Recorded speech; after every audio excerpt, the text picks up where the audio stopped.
It's rare for two rival political parties to agree on an issue and even use it in their election campaign.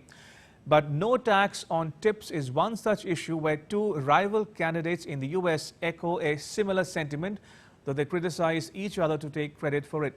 Akhilesh Suman tells you why this issue resonates so much with the candidates and its implications.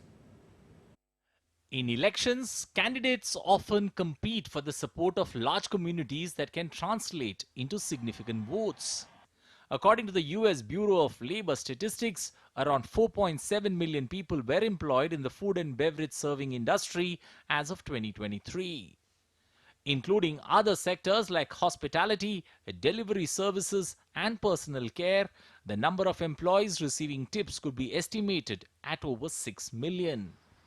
Also at their families, including spouses, the numbers could swell to more than 12 million, a substantial voter base spread across the United States. Perhaps the numbers prompted Donald Trump to announce his commitment for a no tax on tips policy. When I get to office, we are going to not charge taxes on tips, people making tips. Typically in the United States, the standard tip amount is 18 to 25% of the bill. Employees earning $20 or more in tips per month are required to report the amount to their employer. The employer then withholds the appropriate taxes from their paycheck and transfers them to the government.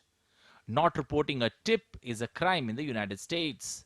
Democratic presidential nominee Kamala Harris has also expressed support for the no tax on tips policy, although without directly acknowledging Trump's role in raising the issue. It is my promise to everyone here, when I am president, we will continue our fight for working families of America.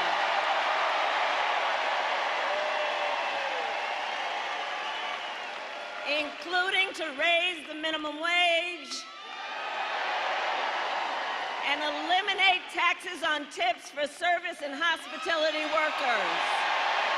Trump was rather swift to accuse Harris of copying his agenda. The White House has also weighed in on Tuesday with a statement affirming that President Joe Biden supports eliminating taxes on tips as well. This is something that the president supports.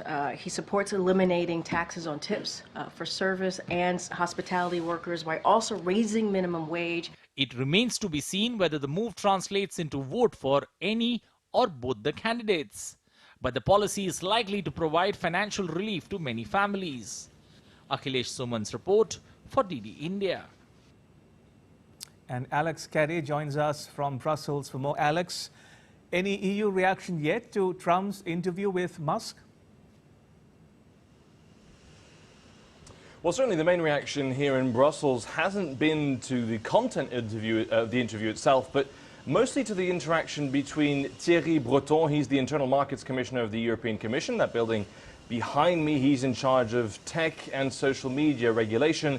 He sent a letter to Elon Musk ahead of the interview, reminding him of his legal obligations under EU law, that is, to mitigate against hate speech, against the incitement to violence and some disinformation, whilst also protecting freedom of expression and freedom of information. So certainly that was a warning, a shot across the bow by Thierry Breton towards Elon Musk, who responded with a rather expletive-filled meme on Twitter, the contents of which I will not share here, but certainly quite an unexpected response from Elon Musk, being reminded of his legal obligations. Now, when it comes to the actual content of the interview, Mr. Musk asked the former President Donald Trump about censorship in the European Union.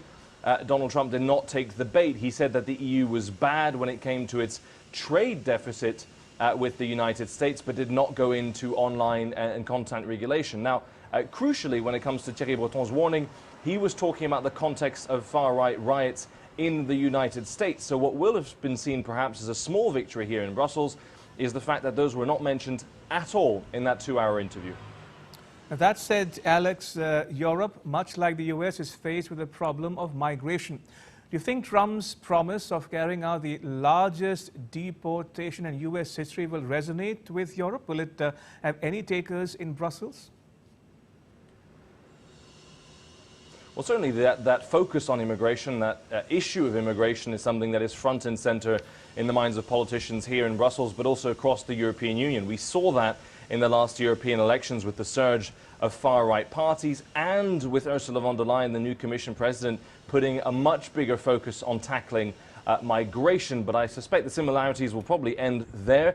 Donald Trump's solutions for mass migration, mass deportation that he suggested, won't fly in Brussels, mostly because of the coalitions of progressive parties in the European Parliament, in the German government. They will not be amenable to those kinds of broad stroke, blunt solutions. But certainly some other EU countries, Italy, Hungary, Austria and others, will be much more open to much stricter controls on migration here in Europe. Alex, we'll leave it there. Thank you. Appreciate it.